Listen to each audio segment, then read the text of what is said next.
The journey of these emissions begins deep underground in the Earth's core. The core, which can burn as hot as the surface of the sun, transfers its heat to the surrounding rocky mantle. In doing so, the heat melts some of the rock. This molten rock, or magma, is lighter than the surrounding solid rock layer, so it rises through the mantle. The magma then escapes through vents in the Earth's crust, causing volcanic eruptions. Now above ground, this magma is referred to as lava, and it can reach temperatures of over 2,000 degrees Fahrenheit. In addition to lava, volcanoes may erupt with searing hot gas formed in the mantle. In a phenomenon called pyroclastic flow, this gas, combined with hot ash, can race down the sides of a volcano as fast as 100 miles per hour, burning everything in its path. The most destructive volcanic eruption ever witnessed occurred in Indonesia in 1815. Mount Tambora, a large stratovolcano, erupted with a VEI measurement of 7. The blast caused earthquakes, tsunamis, and pyroclastic flows that decimated the land and took tens of thousands of Indonesian lives. The eruption even destroyed the top of Mount Tambora itself, turning the 13,000-foot tall mountain into a 3,640-foot deep caldera. While volcanoes are some of the most destructive forces of nature, they have also helped make life on Earth possible. Volcanic ash provides nutrients to nearby soil, making the land fertile. And lava, when it cools, hardens into rock and creates new landforms. With heat from the heart of the Earth, volcanoes have helped terraform the planet, making it the rich, dynamic landscape we see today.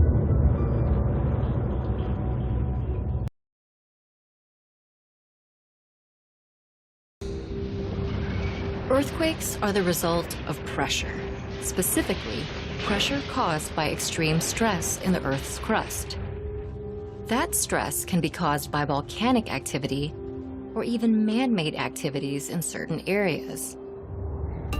However, most earthquake-inducing stress is caused by the movement of tectonic plates. Tectonic plates are constantly moving, either against, away, along, or underneath each other. But sometimes their edges may catch and stick. The plates, however, continue to move, or at least attempt to. Energy from this attempted movement builds around the edge's sticking point, creating immense pressure until the edges are forced to let go and the plates slip. This causes a sudden and powerful release of energy, so powerful that it breaks the Earth's crust. This fracturing emits shock waves through the ground and causes intense vibrations, or quakes. In fact, the world's most earthquake-prone regions are where the most geologically active plates meet. The largest recorded earthquake occurred near Valdivia, Chile in 1960. Nestled within the Circum-Pacific Belt, the Valdivia earthquake was the most powerful in a series of quakes that struck the region, measuring at a magnitude of about 9.5. In addition to causing devastating tremors on land, the earthquake also generated a deadly tsunami reaching up to 80 feet high. The tsunami raced across the Pacific Ocean, hitting faraway countries like the Philippines and Japan.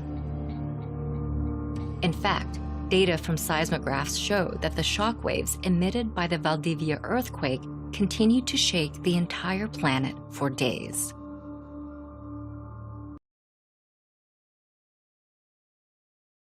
Tsunamis can strike with little warning because they're usually triggered by a sudden displacement of ocean water, like volcanic eruptions, landslides, meteorites, or, the most common culprit, earthquakes. In the deep ocean, a typical tsunami wave is barely noticeable and poses little threat. But the waves can spread out thousands of miles, rolling across the ocean at speeds up to 600 miles per hour. As the rolling water reaches the shoreline, the wave's friction against the shallower floor slows it down and raises its height. By the time it reaches the shore, the wave can be as tall as 100 feet. Unlike ordinary waves, a tsunami wave doesn't crest and break. Instead, it moves forward like a solid wall of water that crashes over the coastline, obliterating almost everything in its path. And just when you think the danger is over, it recedes, dragging everything back to the ocean. Tsunamis have multiple waves, which can continue to hit the shore for several hours, causing even more destruction. The word tsunami originates from Japan, a country that sits on a geographic location that makes it an easy target for these natural disasters.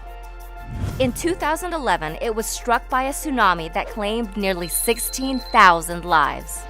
But the deadliest tsunami in history is believed to be the Indian Ocean tsunami of 2004. The U.S. Geological Survey estimated that tsunami released the energy equivalent of 23,000 Hiroshima-type atomic bombs. An earthquake created an estimated 600-mile rupture on the ocean floor. This caused the tsunami to form and then travel at the speed of a jetliner, reaching over 11 countries, traveling over 3,000 miles, killing more than 220,000 people.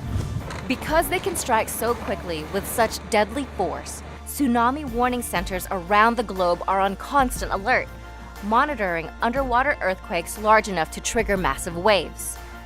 Their ultimate goal is to alert vulnerable coastlines and give residents time to seek higher ground before a tsunami hits.